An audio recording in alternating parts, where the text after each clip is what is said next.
Breaking news మాజీ మంత్రి సబితా ఇంద్రారెడ్డికి అవమానం జరిగింది. మహిళా ఎమ్మెల్యేని చూడకుండా సబితా ఇంద్రారెడ్డి మీదకు దూసుకొచ్చారు కాంగ్రెస్ కార్యకర్తలు. సబితా ఇంద్రారెడ్డికి మహిళా పోలీసులతో రక్షణ ఇవ్వలేదంటూ బీఆర్ఎస్ నేతలు ఆరోపిస్తూ ఉన్నారు. మహేశ్వరం నియోజకవర్గంలో రేషన్ కార్డుల పంపిణీ కార్యక్రమంలో ప్రోటోకాల్ ఘర్షణ చోటు చేసుకుంది. బాలాపూర్లో మంత్రి శ్రీధర్ బాబు పాల్గొన్న కార్యక్రమంలో ప్రోటోకాల్ పాటించకుండా ఓడిపోయిన కాంగ్రెస్ మాజీ ఎమ్మెల్యే లక్ష్మారెడ్డి వేదిక మీద కూర్చున్నారు.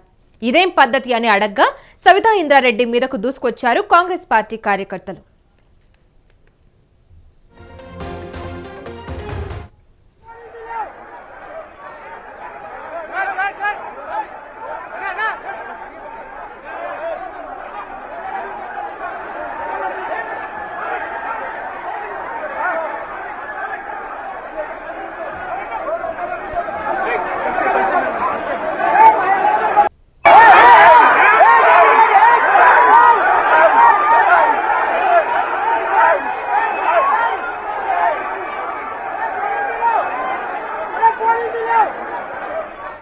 రేషన్ కార్డుల పంపిణీ కార్యక్రమంలో కాంగ్రెస్ మాజీ ఎమ్మెల్యే లక్ష్మారెడ్డి స్టేజ్ పై కూర్చోవడాన్ని మాజీ మంత్రి ఎమ్మెల్యే సబితా ఇంద్రారెడ్డి వ్యతిరేకించారు. ఈ క్రమంలో ప్రోటోకాల్ వివాదం తలెత్తగా అనంతరం ఆమె తీవ్రంగా స్పందించారు. దమ్ము ధైర్యం ఉంటే ప్రోటోకాల్ పాటిస్తూ కార్యక్రమాలు చేపట్టాలని అన్నారు. కేవలం స్థానిక సంస్థల ఎన్నికలు వస్తున్నాయని 1700 రేషన్ కార్డులు ఇచ్చి ఇంత డబ్బా కొట్టుకుంటున్నారా అని ఆగ్రహం వ్యక్తం చేశారు. ప్రజాపాలన అంటే పోలీసులను పెట్టుకుని కార్యక్రమాలు చేయడమా అని ప్రశ్నించారు. రేషన్ కార్డులు కాంగ్రెస్ పార్టీ తరపున ఇస్తున్నారా లేదా ప్రభుత్వం తరపున ఇస్తున్నారా అని ప్రశ్నించారు. ఏదో గాంధీ భవన్ లో నిర్వహించే రాజకీయ కార్యక్రమంలో అర్హత లేని వ్యక్తులను స్టేజ్ పై ఎలా కూర్చోబెడతారని ప్రశ్నించారు. కేవలం లబ్ధిదారులకు నష్టం జరగొద్దనే మౌనంగా బయటకొచ్చానని అన్నారు. రేషన్ కార్డు ఇవ్వడానికి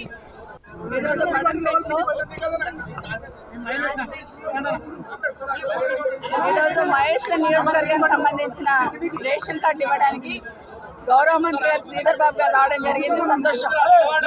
కానీ రేషన్ కార్డులు ఇస్తున్నప్పుడు కూడా పార్టీ పరంగా ఇస్తున్నట్టు ప్రోటోకాల్స్ పక్కన పెట్టి పార్టీ పరంగా ఉన్న మాజీలను అందరిని కూడా తీసుకొచ్చి స్టేజ్ మీద కూర్చోబెడితే ప్రభుత్వ కార్యక్రమం అని చెప్తున్నారు మంత్రి గారు. ప్రోటోకాల్ పాటించాలని రిక్వెస్ట్ చేయడం జరిగింది.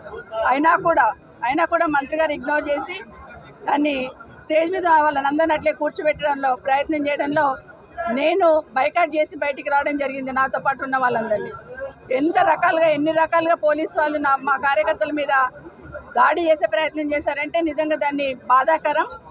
మా పోలీస్ సంబంధించిన మా సోదరులు కూడా విజ్ఞప్తి చేస్తున్నా, ఏదైనా కూడా సమస్య వచ్చినప్పుడు రెండు సైడ్లు ఉన్న వాళ్ళని కంట్రోల్ చేసే ప్రయత్నం చేయాలా, కానీ ప్రతిపక్షంలో ఉన్న వాళ్ళను దౌర్జన్యంతో గెంటేసే ప్రయత్నం చేయాలనడం మాత్రం చాలా తప్పు. నేను వెళ్తున్నానని చెప్పగానే ఏసీపీ గారే నన్ను బయటికి తీసుకొచ్చే ప్రయత్నం చేశారు.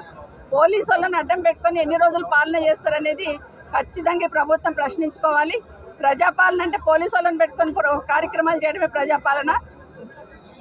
మా జర్నలిస్ట్ సోదరులు నా కార్యక్రమం అంతా నాతో పాటు ముందుకు వస్తున్నారని జర్నలిస్టుల మీద కూడా దాడి చేసే ప్రయత్నం చేస్తున్నారు. జర్నలిస్టుల మీద జరిగిన దాడిని ఖండిస్తూ ఉన్నాను. ఎందుకంటే ముఖ్యమంత్రి గారు మాట్లాడుతూ మనం చెప్పాడు కదా, జర్నలిస్టులను చూస్తే చెంపల మీద చల్ల కొట్టాలనిపిస్తుందని. అది కాంగ్రెస్ పార్టీ సంస్కారం.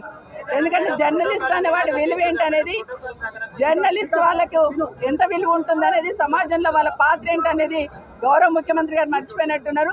ముఖ్యమంత్రి గారు అన్నారు కదా, మేము దాడి చేస్తే తప్పేముందని. ఈరోజు పోలీసు వాళ్ళు కూడా మీడియా మిత్రుల మీద దాడి చేసే ప్రయత్నం చేశారు. దాన్ని ఖండిస్తూ ఉన్నాం. నిజంగానే మీరు రేషన్ కార్డ్స్ ఇస్తే అందరికి ఇస్తున్నప్పుడు గాంధీ భవన్కి వెళ్ళి ఇచ్చినట్టు మీ పార్టీ పరంగా ఇస్తున్నట్టు అందరినీ తీసుకొచ్చి స్టేజ్ మీద కూర్చోబెడుతున్నారు. ఇందిరమ్మ ఇల్లు ఇచ్చారు. కాంగ్రెస్ పార్టీ వాళ్ళు పోయి ముగ్గు పోస్తేనే ఇందిరమ్మ ఇల్లు శాంక్షన్ అవుతుంది.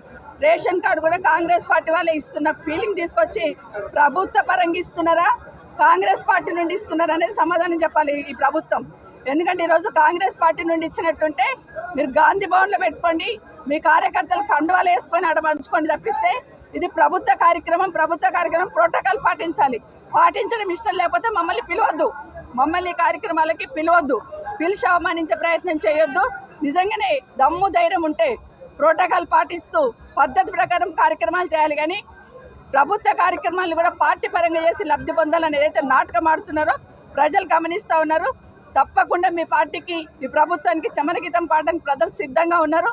మీరు ఇస్తున్న రేషన్ కార్డులు ఈరోజు నేను చూస్తే కందుకూరులో 117 రేషన్ కార్డులు, మహేశ్వరంలో 230 రేషన్ కార్డులు, బాలాపూర్ మండలం అంటే బడంపేట, మీర్పేట, జల్పల్లి అంతా కలిపితే 1300 రేషన్ కార్డులు, అన్ని కలిపితే 1700 రేషన్ కార్డులకి 1700 రేషన్ కార్డులకి ఇంత డబ్బా కొట్టుకుంటా ఉన్నారు.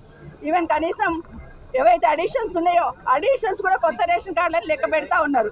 ఇంత హంగామా ఎందుకు? స్థానిక సంస్థలు ఎన్నికలు వస్తున్నాయి కాబట్టి ఇవన్నీ హంగామా చేసే ప్రయత్నం చేస్తూ ఉన్నారు. ప్రజలంతా అమాయకులు కాదు, తప్పకుండా ఈ ఎన్నికల్లో మీకు కర్రు కాల్చి. మాజీ మంత్రి సబితా ఇంద్రారెడ్డికి ఎదురైన పరాభవంపై గులాబీ పార్టీ వర్కింగ్ ప్రెసిడెంట్ కేటీఆర్ స్పందించారు. సబితా ఇంద్రారెడ్డి పట్ల కాంగ్రెస్ నేతలు ఇలా వ్యవహరించడం దారుణమంటూ ఫైర్ అయ్యారు. మొదటి మహిళా హోంమంత్రిగా పనిచేసిన సబితా ఇంద్రారెడ్డి పట్ల కాంగ్రెస్ నేతలు వ్యవహరించిన తీరును తీవ్రంగా ఖండిస్తున్నట్టు కేటీఆర్ పోస్ట్ పెట్టారు. ప్రతిపక్ష ఎమ్మెల్యేలను టార్గెట్ చేసి కావాలని కాంగ్రెస్ ఇలా దుర్మార్గంగా వ్యవహరిస్తుందని ఆగ్రహం వ్యక్తం చేశారు కేటీఆర్. ఓడిపోయిన అభ్యర్థులకు ప్రాధాన్యతనివ్వడం దారుణమన్నారు.